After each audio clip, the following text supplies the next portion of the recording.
Hey, welcome to another very short episode of White Lithium Eurotrash. I just wanted to make a little video about one of the joys of Saab ownership is sometimes when you get that little tiny part. And earlier today, I was on FCP Euro looking at some struts for this Volvo 240 that I was on the road trip with over there, and I was just amazed by the sheer volume of parts that are available for this car, which is of course a peer to this car. You can get everything, absolutely everything, tons of aftermarket support, every single part available. But Saab is different. Saab you can't, and that also is one of the charms of Saab ownership, because of course, by choosing the hard way as a Saab driver, you also get to feel kind of, like you're in an elite club and that you're better than other people because you drive a Saab. And this has been, the case for Saab for a long time. But an annoyance with this car for me forever has been this switch. And what this switch is, it's a little push button switch that goes basically, when you engage fifth gear, it depresses this and it turns off the upshift indicator light, right?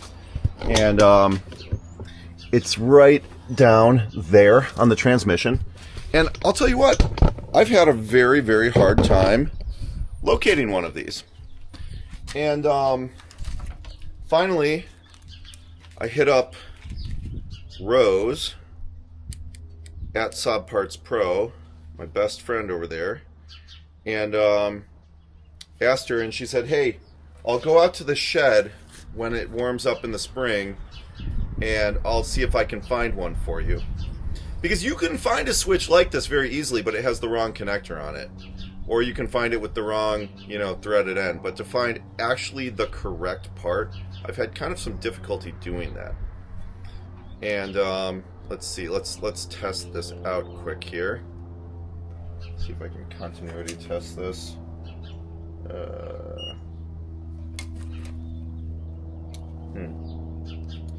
Oh, let's hope it's a good switch.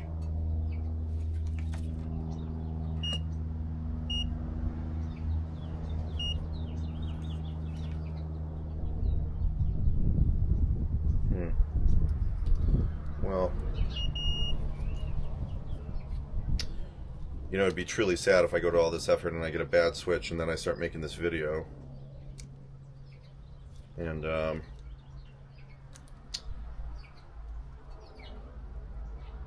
well, that might be too bad.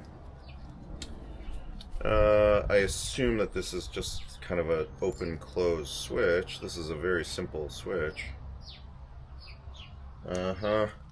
Well, I might have a bad switch. I don't know. Let's test this out. Alright, well, this is another, part of the charm of Saab ownership is, I'm not totally sure, and frankly, I don't really believe that the switch is a good switch. It must be bad also. Because, it's a simple device, and I'm unable to change the state of the switch with my multimeter continuity tester. But I absolutely hate having wires not connected to anything in the engine compartment, so I have installed it anyways, at least so I have a complete car. I hate having things missing from my car.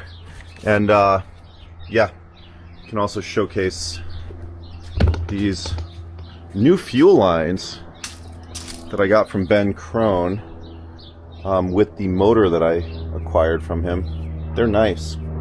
And I don't know what it is, but the car does seem to run a little bit differently with those on it. So, who knows? Something's up there. But, anyways, I'm pretty proud of the idle that this car has, actually. I think that's a pretty nice idle for an 8-valve car with the mileage and the use that this car has. But I've long suspected that I've got a timing issue So I'm just going to very quickly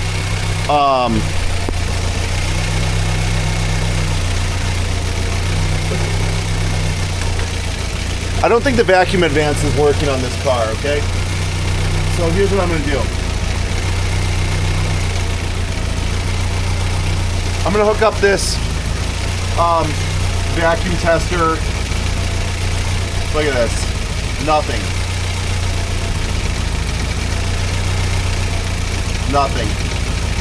Completely, exactly. The vacuum advance is completely inoperational, as I suspected.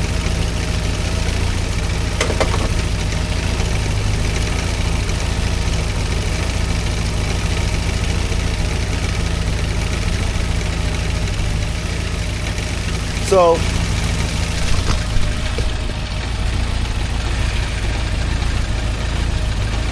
I've got that distributor that I got from Ben. I might be able to take it apart piecemeal and see if I can just rebuild the diaphragm from the vacuum advance, but I'm kind of feeling like it needs a new distributor. What obviously somebody's done is they've found a timing that kind of like works in the sweet spot in the RPM range, but this idle could be a lot smoother, and the reason for that is that the timing is off, and because the vacuum advance is not working. You know, I don't think that switch for the 5th gear lockout on the upshift indicator is a good switch, but at least it lets me complete the engine and it lets me plug the wires into something, because I noticed there was a problem because the wires were disconnected, and you know, when I would drive in the rain I would get this phantom upshift light, right? Because obviously something is shorting inside of there. So let's try and get it to give me this light that tells you that I need to upshift.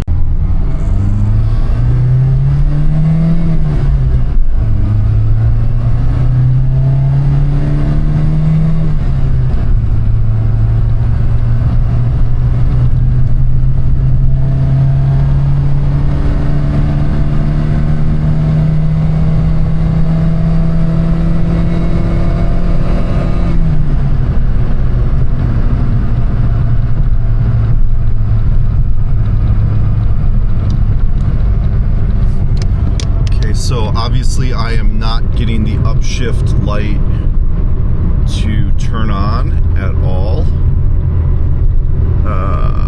which it never has. The switch that I just put on there, which probably doesn't work, actually tells it to not turn on when you're in 5th gear. You know, so I'm going to have to research a little bit what actually causes the upshift light to turn on. It's obviously either, you know, A, RPM, or B, vacuum. Probably vacuum. So I'll have to look into that a little bit. But, you know, in terms of the distributor, now I have a quandary, right? Okay. Do I try and find a new old stock distributor, which I might find on eBay? Do I get one of these A1 Cardone pieces, rebuilt pieces that I think Parts Geek will have? You know, few different options. I'm gonna disassemble the one that Ben gave me just so I can kind of familiarize myself with the internal components to see maybe I'll rebuild it instead of replacing the whole thing. We'll take a look. Okay, and I just grabbed the also broken sort of distributor that I got from Ben Crone with the motor, and if I do this, you can clearly see that it holds vacuum. So we've uncovered a major reason why I have a rough idle with this car. And all right, so let's take this apart and see if I can get the diaphragm removed from the assembly and swapped over there. I am getting to this point where I have so many parts around for so many cars that it's becoming a bit difficult to keep it all straight, you know? Like, I have a lot of stuff. And that's why it is important to get a part on a car as soon as you possibly can. But, you know, I have kind of a system. I used to have a system of these totes, and I would keep little small parts for each individual car, categorized by car in those totes. But I've outgrown that. I need to move to some sort of full-size shelving system. I mean, I've got, what is this, miscellaneous Volvo? I need to get this stuff on. You know what I need? I need to get the goddamn fuel leak on this goddamn BMW fixed so I can get it out of the way, so I can get that, you know, Saab in here. I've needed to rebuild the drive shafts for a long time on that thing. The boots are shot. The Volvo, I need to get it in. I need the rear end after that, you know, road trip. It has this like, it needs to be safer when you go over a big bump in the rear end. I need to take that apart, deal with that. This was supposed to be my project for the winter that was eroded by, you know, my soon-to-be ex-wife's Porsche Cayenne GTS timing chain. Haven't even got that started. I've got all these, you know, $1,000 worth of suspension parts there. This thing is going to end up, I'm going to take this down to bare metal and do a major, you know, repair, you know, in the area under the, you know, driver's footwell, on that car. But yeah, I mean, I've just got, oh, here's the parts yeah, this is the rebuild of the Saab drive shafts. I've got these, you know, takeoff drive shafts that I could plausibly rebuild and then, you know, have them ready to go. So I just swap them. But I have seals for the van over there. Yeah, too much. Okay, so it's pretty easy to get to this point, but you know, this piece will come off, but that was a mistake because I, you know, have screwed up what's under it. So obviously on the good, you know, quote unquote good distributor that's on the car, I'm going to take it apart differently than this one. This one's going to be sacrificed, but I'm just learning how to take it apart. You've got to get this electrical connector tucked in there somehow while, let's see if we can get it. We kind of come at it with some chopsticks and extract this piece off of here. Okay, so you need a pair of snap ring pliers and very carefully remove that D-ring. Okay, so now that I have this off here, let's see.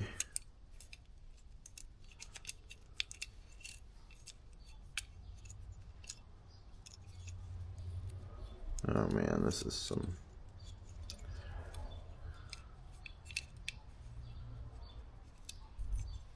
Oof.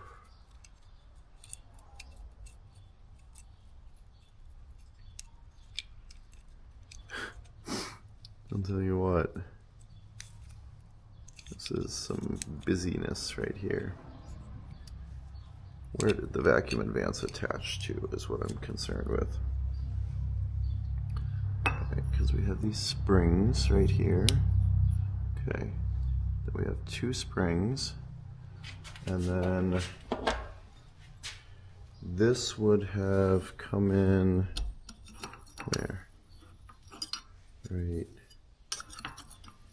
here, like this.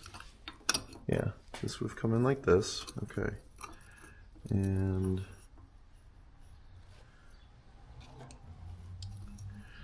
where on here would this attach to? Obviously it would have gone into, say for instance, right here. Okay.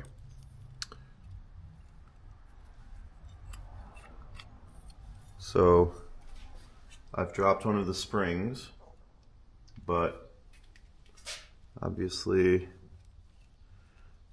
this is going to be a challenge. This is going to be a really big challenge, isn't it?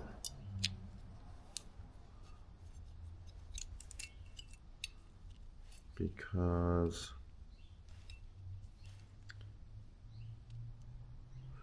I don't know if I'm going to be able to do this on the car.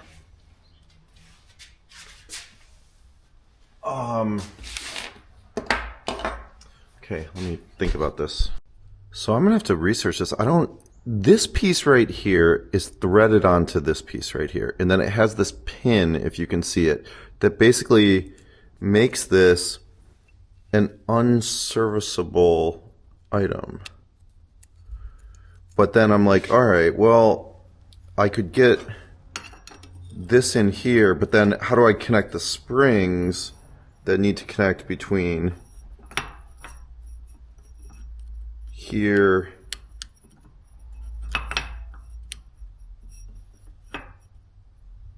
where do those springs connect at?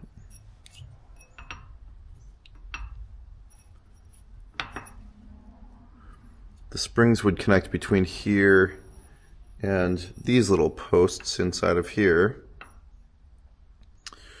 which are going to have the effect of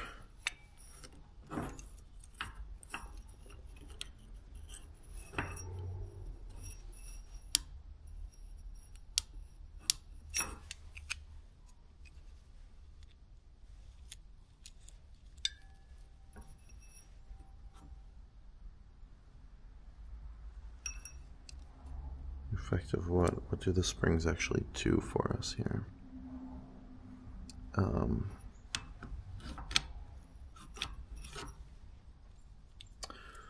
Regardless, I think that what I am realizing is that there's a very high risk if I try and take this component out of the car, which is the operational part on the car now, in order to swap out this piece, which goes on here, right?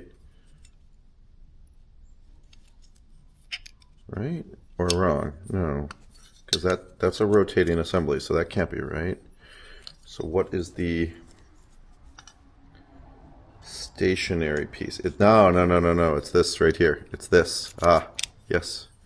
Okay. No, so this connects up with this, right? It can't connect with the rotating assembly. And that is what actually advances the timing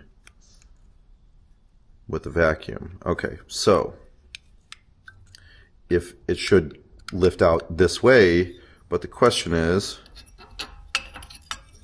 okay, that would go like that. Then this would come in. Yeah. This you would have to get oriented the right way to go. So the way it would go is you would get this wire coming through here, feed it in.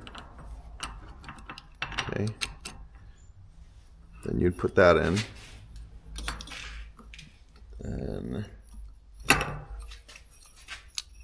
would line this up with my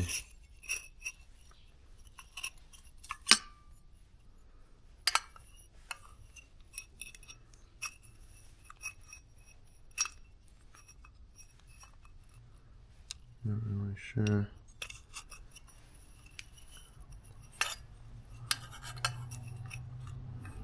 Line that up right there. And then you would have to kind of get this like, okay, because then I could see where it would need to be.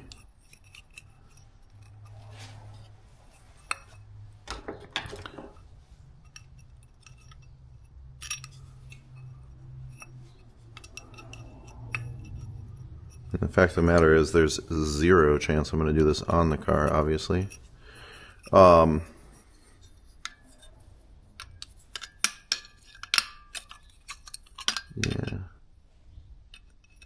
Get that like kind of in the right place. I don't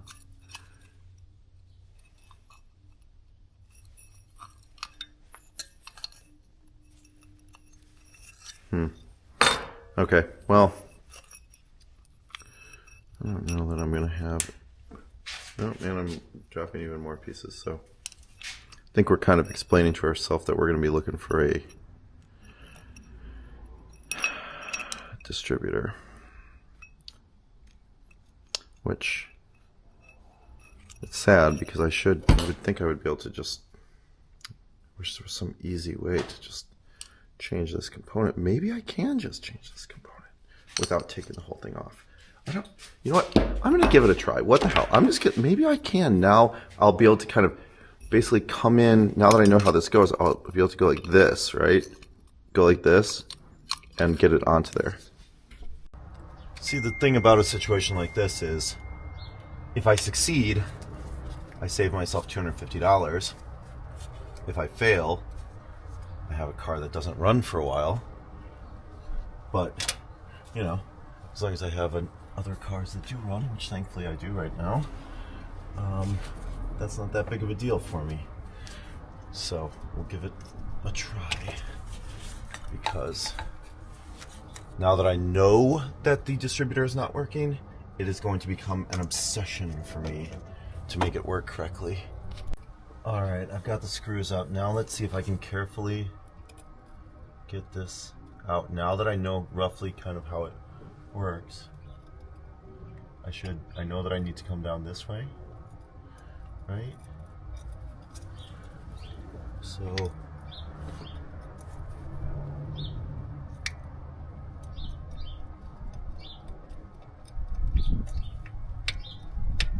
there we go.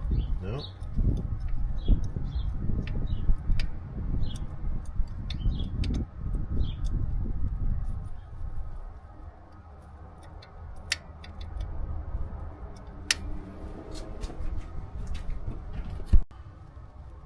Okay, I have extracted the vacuum advance unit from the one on the car, and that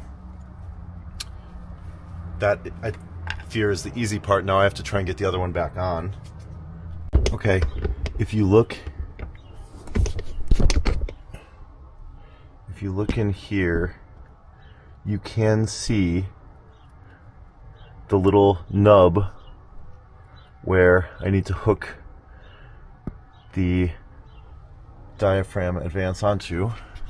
Okay, so this job can actually be done without taking the distributor off the car. I'll describe it to you. What you have to do is come in with the inspection mirror, grab the little plate. I'll use the other piece. Grab this plate right here where the vacuum advance would connect to, and you can actually rotate it closer to you to give you better access so you can see it through the little hole on the side of the distributor. Okay, so this is a little bit like doing dentistry, but I have successfully gotten the operational vacuum advance diaphragm hooked on the little nub inside of there. Okay, and I'm just going to make sure that kind of it's really secured. The trick to doing this is you actually need to take those needle nose, like I said before, and get the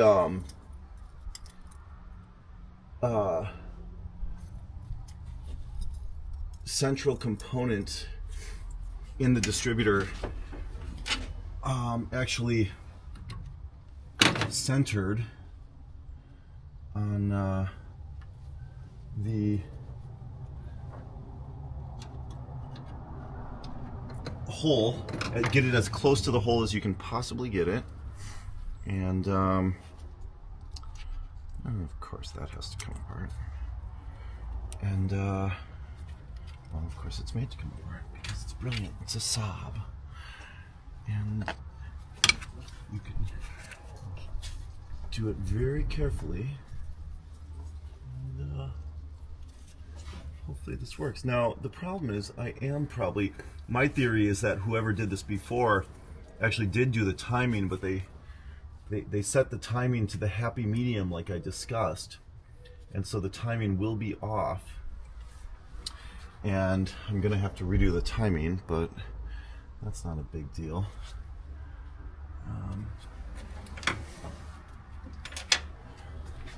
This takes some craft. I'll tell you what, on any other car that you can actually just go, you know, if this was like a truly classic, really old car, you know, if this was a car from the 30s or 40s or something, you know, truly rare car, you could expect it. And like, I could just go buy a rebuilt distributor and it would probably be okay. But I saw on Parts Geek that I don't know. Every time I bought something with the A1 Cardone brand on it, I've had very bad luck with it. So I don't want to do that. And then I saw some distributors on eBay, which, you know, it's a crapshoot on eBay, but you could probably get a good one for, you know, $250 is the going rate for one of these distributors.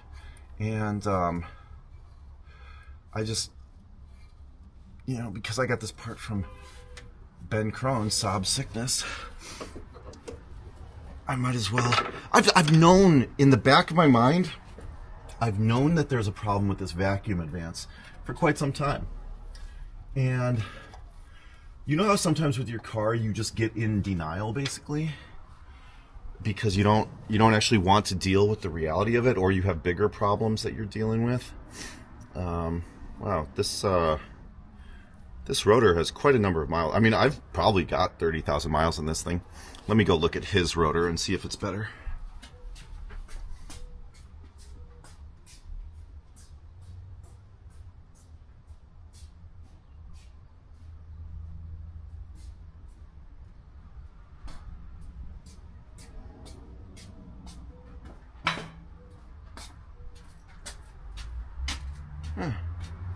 Kind of similar, but nicer looking rotor on the Ben Crone distributor, or it's my distributor now. I've purchased it. Got the whole engine, which I don't know. I didn't really turn it over. You know, he and I talked a bunch. I think just the parts for $650 for the whole engine. I'm happy with just the parts. It's got a turbo, it's got the manifold, it's got a bunch of little pieces here or there. You know, I'm even if the thing's anything but totally frozen, I'm gonna be happy with it. So, all right. Because again, my intention was to do, you know, to do a complete rebuild on it.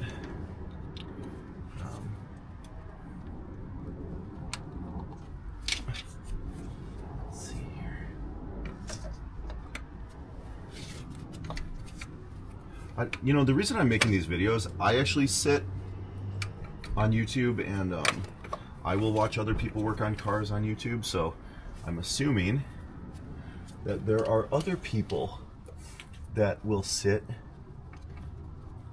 usually when you're sleepless at night, and watch people work on cars on YouTube. So I'm up to 57 whole followers now, so thank you. Thank you to all of you. That piece is so annoying. Alright, there we go.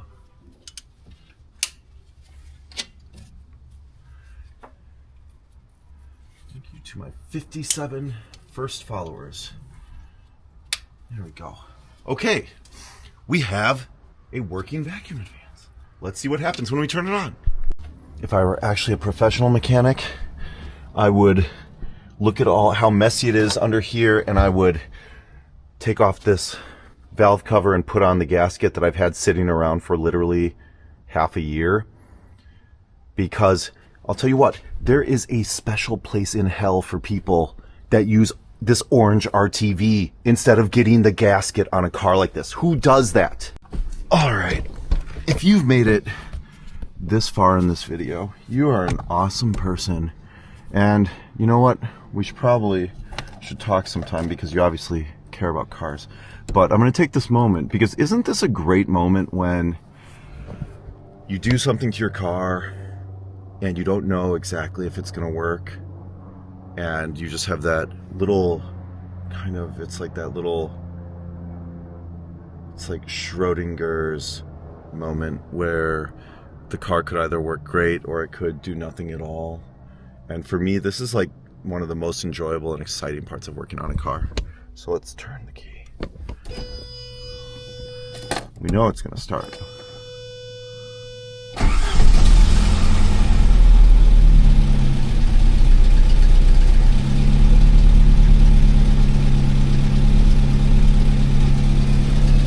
Wow, it runs really smoothly. Oh my God, it's so much better.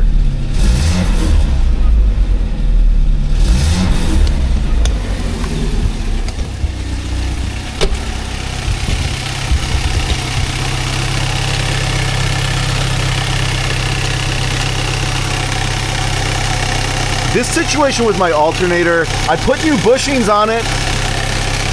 Why does it vibrate so much?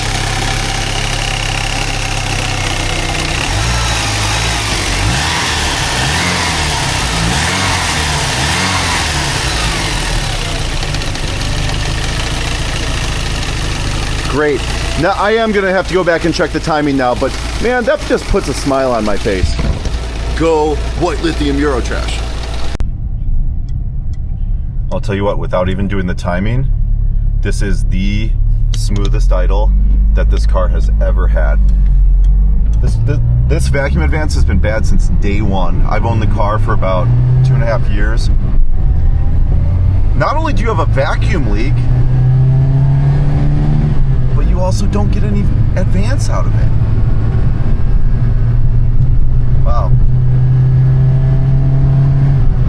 Goes to show, trust your instincts with cars. You gotta trust your instincts. Goodbye from White Lithium Eurotrash. Thank you for watching.